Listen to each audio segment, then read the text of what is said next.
नमस्कार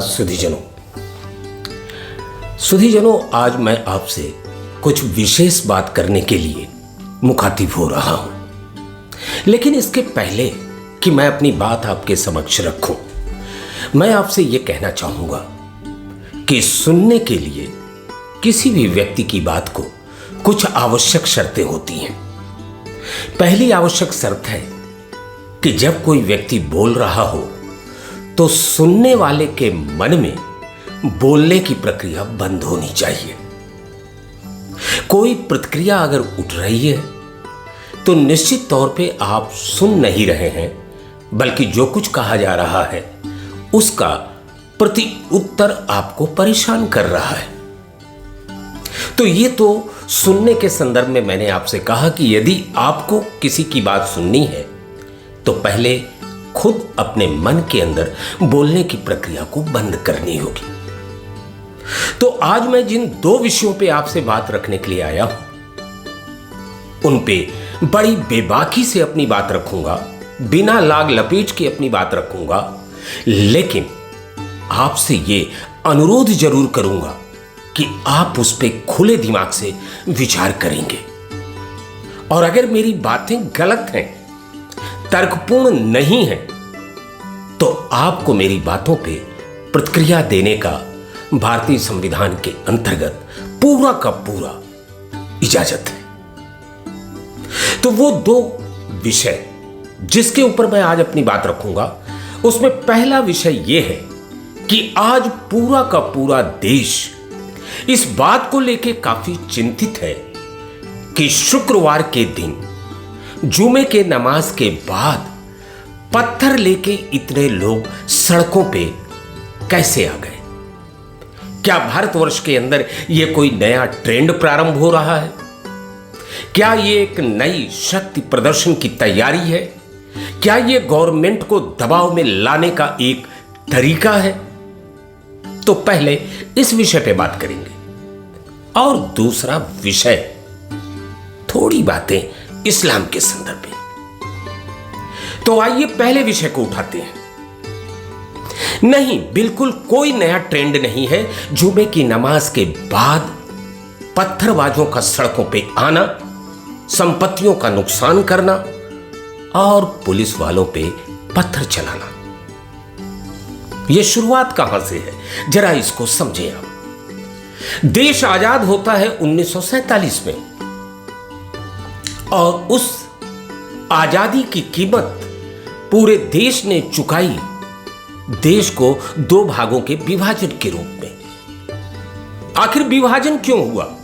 विभाजन इसलिए हुआ कि हमारे मुस्लिम भाइयों में से कुछ लोगों का यह मानना था कि हम हिंदुस्तान में देश आजाद होने के बाद दोयम दर्जे के नागरिक हो जाएंगे, और इस डर को, इस भय को दिखाकर देश के विभाजन की नींव रखी गई।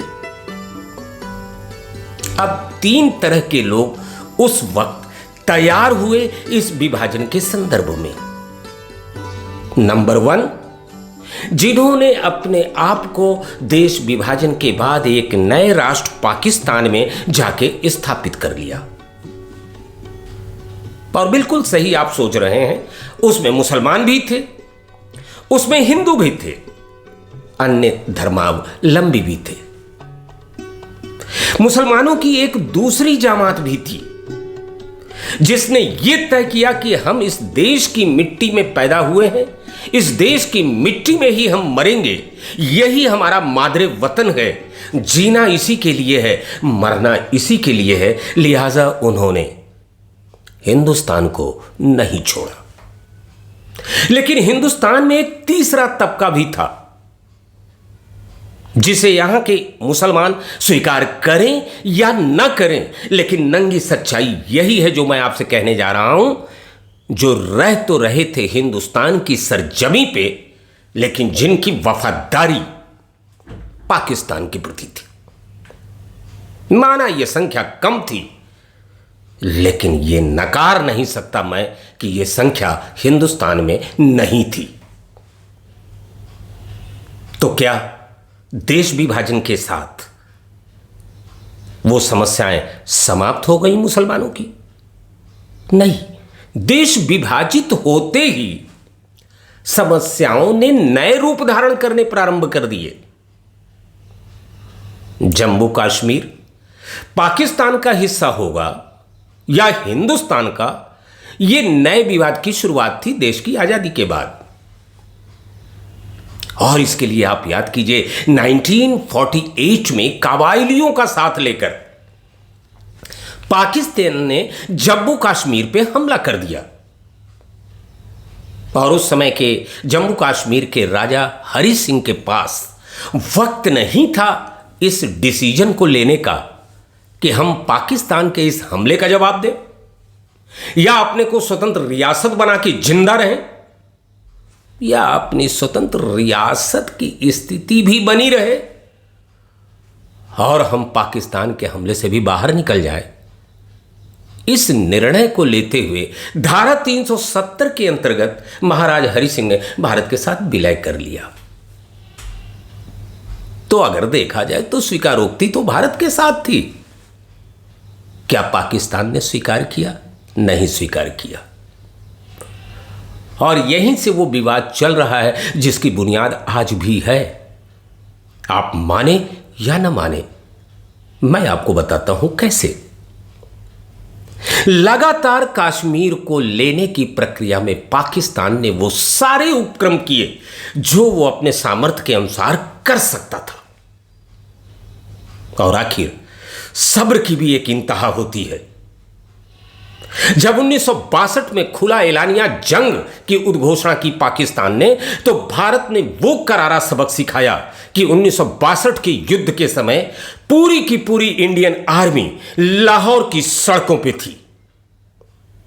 अगर दूसरे शब्दों में कहूं तो उस समय के तत्कालीन प्रधानमंत्री लाल बहादुर शास्त्री जी ने अगर मास्को में अंतर्राष्ट्रीय शक्तियों के दबाव में न आकर समझौता न किया होता, पूरी जमीनें वापस न की होती, तो विश्वास मानिए ये पूरी की पूरी समस्या उसी वक्त समाप्त हो गई होती।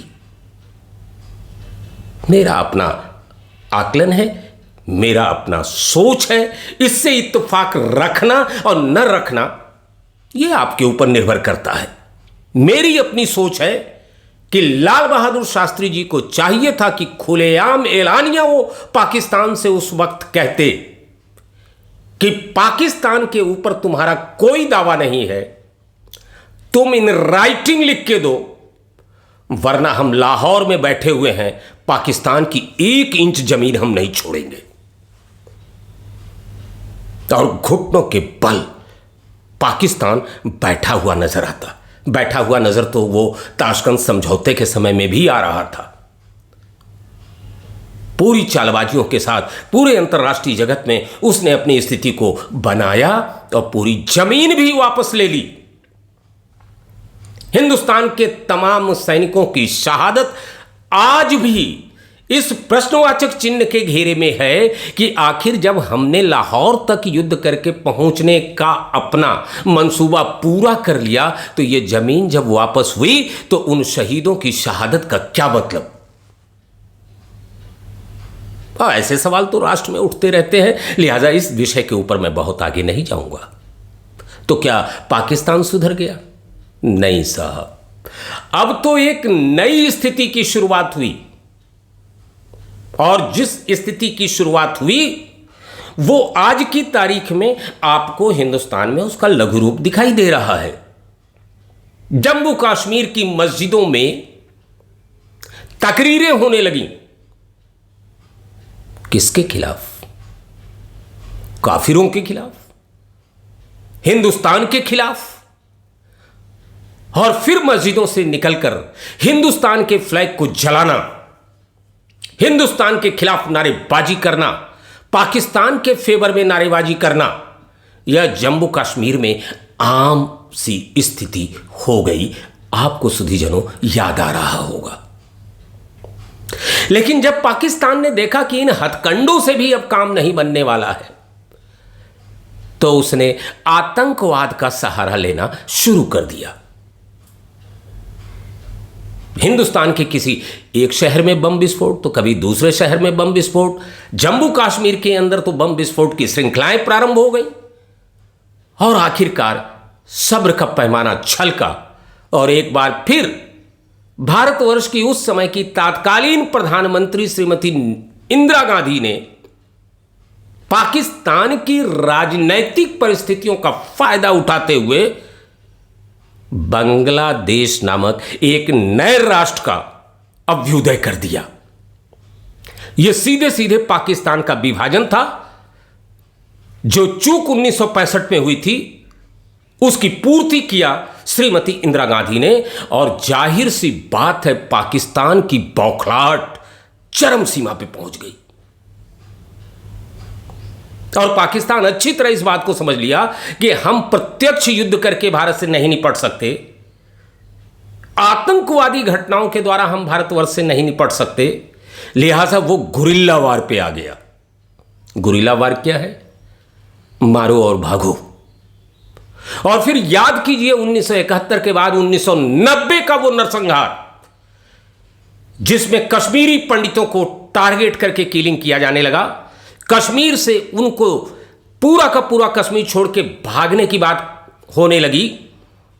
और फिर अब हमें उन मौलानाओं को, मुल्लाओं को यह बताने की आवश्यकता नहीं है कि मस्जिदों में तकरीरें क्या हो रही थी। उसके पोस्टर चस्पा किए गए दीवालों के ऊपर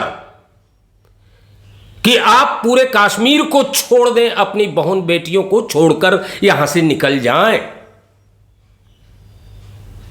मुझे नहीं लगता कि हिंदुस्तान के अंदर किसी भी मुसल्लम ईमान वाले मुसलमान ने इसका प्रतिरोध किया हो और कहा हो कि यह जो कुछ हो रहा है यह बहुत गलत हो रहा है।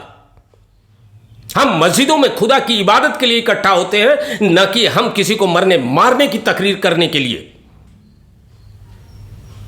तो ये आज जो चल रहा है ये नया नहीं है सुधीजनों, बिल्कुल ये बहुत ट्रेंड वाइज बड़ी सफाई से चलता हुआ ये वो तरीका है जो आज पूरे देश में फैला है।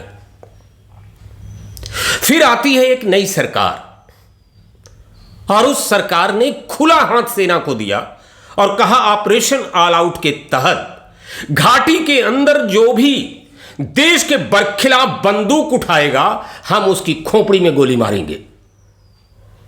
और इतनी बुरी तरह से यह कार्रवाई होने लगी कि घाटी धीरे धीरे न्यूट्रलाइज होने के कगार पे पहुंच गई। न्यूट्रलाइज, समझ रहे हैं आप मेरा मतलब? करीब करीब आतंकवाद से समाप्ति की तरफ की यात्रा प्रारंभ हो गई।